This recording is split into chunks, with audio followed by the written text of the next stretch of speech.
It's time for the Turtles and Shredder to finish their blood feud. This is Comicstorian, and I bring you audio dramas of your and my favorite comic books. Today we'll be covering the second half of Volume 13 of Teenage Mutant Ninja Turtles. Let's begin. The challenge begins with the subordinates of the rival families facing off against each other. The Turtles on Splinter's side, with Kuyo, Bludgeon, Bebop, and Rocksteady standing for Shredder. Mikey is shocked that they're supposed to kill each other.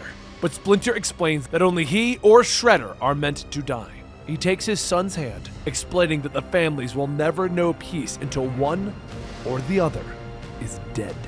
One way or another, the gauntlet will remove Shredder's dark shadow from our lives, he tells his children. Both groups prepare themselves, bowing to Karai, who flashes her sword, signaling the beginning of the combat. Enough of this bowing and crap! If we're gonna do this, let's do it! Raph snaps as the Turtles rush forward to meet with Shredder's forces. Raph leans over Rocksteady's hammer, kicking him hard in the face, with Donnie firing on Kuyo as the Falcon descends upon him. He whirls out of the way, shooting his grappling hook to wrap around her leg and bring her down. Mikey is dealing with Bebop as Leo is slammed into the ground by Bludgeon. Little help here, Leo calls out to his brothers, with Mikey leaping in, punching the shark hard in the face, breaking his tooth. He helps Leo to his feet. Check it out, shark tooth, cool, he says with glee as he holds up his souvenir. But the momentary victories of the Turtles don't last, with Kuyo grabbing the grappling hook and swinging Donnie through the air, throwing him into Raph and knocking them both down. Bebop rushes forward, punching Leo hard in the face, and Bludgeon swings his tail, knocking Mikey away. With all of the Turtles down, the Foot's massive mutants stalk forward, Rocksteady swinging his hammer around. Let's just see what comes out next, he says with a laugh, looking back at Kuya and Bludgeon. The way you guys are talking about eating your kills, I hope you're hungry right now.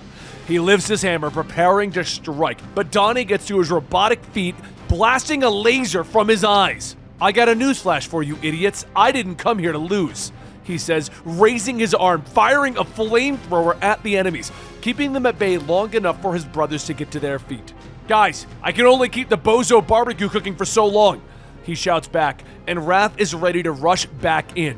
But Leo stops him, telling him that they can't beat the villains in a straight-up brawl. Splinter shouts to them from the sidelines, explaining that they can't let their opponents dictate the flow of battle.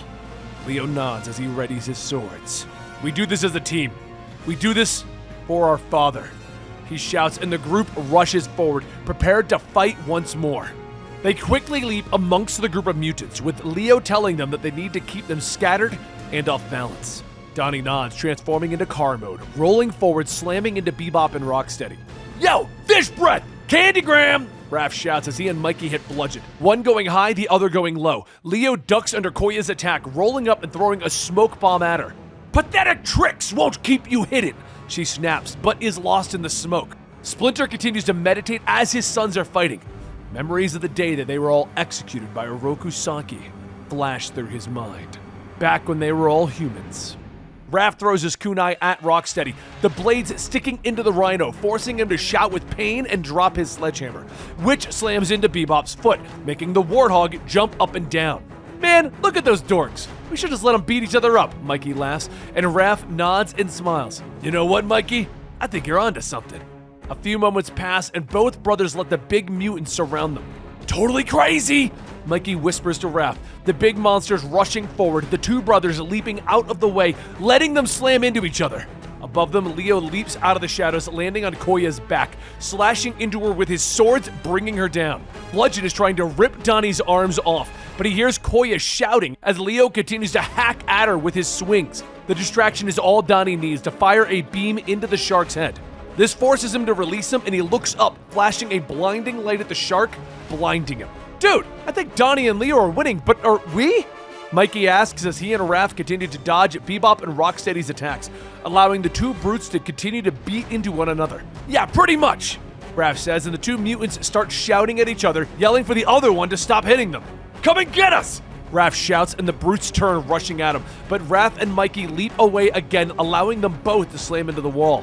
Meanwhile, Bludgeon is stumbling around, unable to see, with Koya's screams bringing him around, and he blindly flails with his tail, knocking Leo away from her. Get away! She's done! He bellows, and Leo picks himself up, but he sheaths his swords. I think you're right, he says quietly as Bludgeon picks up Koya, cradling her, apologizing for not helping her sooner. Stop. It doesn't matter. We both failed. This fight doesn't belong to us anymore, Bludgeon.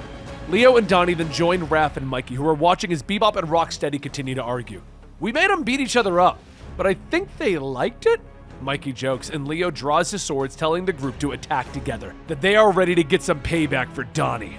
But Donnie starts talking to himself, asking if it's really the right time. He finally steps forward, telling his brothers to step back. Hey, what is that dickhead over there doing? Rocksteady asks with a smile. Committing suicide, Bebop jokes, and Donnie shakes his head. No, this is going to be something a bit more drastic. Bye, fellas. It's been a blast, Donnie says as he looks over his shoulder. Everyone looks in shock as Donnie explodes, the blast tearing through the center of the arena, knocking Bebop and Rocksteady to the ground. They begin to struggle to their feet, but a metal box staff comes out, knocking them both back.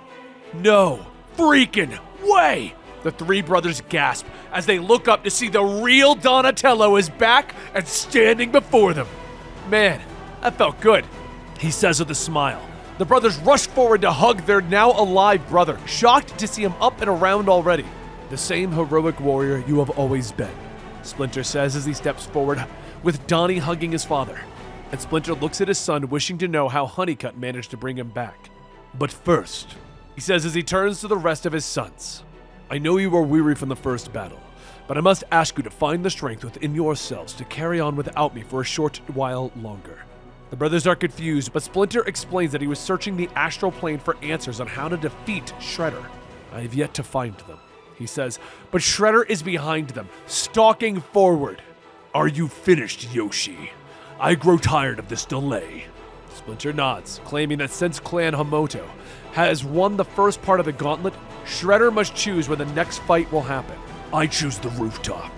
Since you enjoy spending so much of your precious time in your head wandering through the cosmos, why not let the heaven be witness to your doom? So a short while later, the two families finally meet up, the turtles standing between Shredder and Splinter, protecting their father as he continues to meditate. Shredder nods, removing his cloak and letting it blow away in the wind. Come then, sons of Hamoto Yoshi, know you're better, he says, dropping into a combat stance as the turtles finally rush at him. Leo flashing past him, his sword biting into Shredder's shoulder. Raph comes in next, stabbing into his thigh, but Shredder whirls, kicking him in the face, knocking him away, whirling around again, backhanding Leo. Donnie is next, bow staff slamming into Shredder's stomach, while Mikey cracks him with a nunchuck. But Shredder is only momentarily stunned, moving with lightning speed, leaping, kicking out of the turtles, blocking their blows, punching them hard. Following your father to his doom! He blocks another blow from Raph, slashing him across the jaw. The filthy rodent who is sleeping through your slaughter. Shredder snaps, and in seconds the turtles are on the ground, Shredder standing over them. Shall we continue? But Leo is the one that is back up, attacking with both swords. The failed Shunin, the first to attack. Shredder says as he blocks the blow, twisting the swords away, punching out, knocking Leo across the roof. And the first to fall, Shredder says as he stalks forward, grabbing Leo by the throat, lifting him into the air, preparing to land the final blow. But Donnie is there, knocking Shredder away. He keeps moving forward, twirling his staff as he presses the attack. But Shredder is up, grabbing the staff, throwing Donnie to the side. Meanwhile, on the astral plane, Splinter sees himself and Saki as children, practicing their skills, fighting each other. But they are just children, and their enthusiasm sends them both into the river. Their master looks down, commenting that if they don't learn to control their compulsions, they will always be failed to do. Raph and Shredder lock in combat as he leaps up, kicking Shredder in the chest, knocking him away. Raph spins, throwing his sai, but Shredder catches it, sending it back, the blade stabbing into Raph's thigh, bringing him down. Mikey is the next one, leaping and flipping over Shredder's attacks, hitting him hard in the stomach, staggering the Ninja Master. Impressive. I did not expect such fire from you. A pity this new anger leaves you unbalanced. Shredder notes as Mikey launches himself again, but Shredder sidesteps, using Mikey's momentum to toss him away. Splinter then finally opens up his eyes. Yoshi, awake from your daydreams, Shredder says as he turns to his old foe, Splinter, getting to his feet. Yes, You could say that I have awakened, he says, explaining to Shredder that while his sons have battled, he looked on their history together. He tells Shredder that he saw his innate strength and power, but he also saw the rage that boiled up inside of him, something that he eventually learned to control and master, so that he knew true peace and true strength. He says as he reaches down, picking up Donnie's new bow staff and readying himself. Shredder laughs, claiming that Splinter's strength lifted him when he put out the rage in himself. You must understand, Saki. I never said that I put out the fire. I said that I now know how to control it, when to subdue it, and when to unleash it.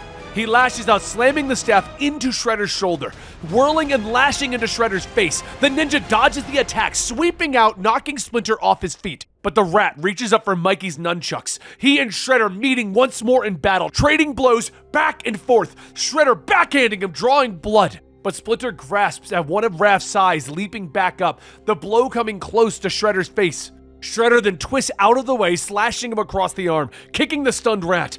Splinter clutches the bloody wound. Death awaits us. We have no choice. And yet you speak as if it's a fate belonging solely to the others. He reaches out for one of Leo's fallen swords, using it to prop himself to his feet. In your blind confidence, you have forgotten something, Oroku Saki, he says, and Splinter moves with blinding speed, with Shredder's eyes widening in shock. I have never feared you, Splinter says as Shredder looks at the bloody wound in his chest. Everyone else looks in shock as Shredder falls. Ow! He gasps, a grunt of pain escaping his lips as he convulses. It's time to take the power back, Saki. Time to control that which has controlled you for so long. Time to be strong, Splinter says as he turns, reaching down, removing his enemy's helmet. We were friends, Yoshi. Brothers. And then you turned your back on me. Why? Shredder asks, but Splinter explains that he didn't mean to turn his back on him, only what he had become. For that, I am truly sorry, he says quietly, Shredder still shocked, believing that this is not how his life was meant to end. The power is still in your control, Oroku Saki. Which path do you choose in these dying times? Splinter asks as his old friend and enemy pushes himself to his knees, Shredder using the last of his strength to tear off his tunic. I choose the dream, Yoshi. I choose warrior's honor. He closes his eyes, and Splinter nods, raising the sword behind him. Then it is my honor to help you know the dream once more. Shredder turns to Karai. You were my finest warrior, and I am proud of your strength and loyalty.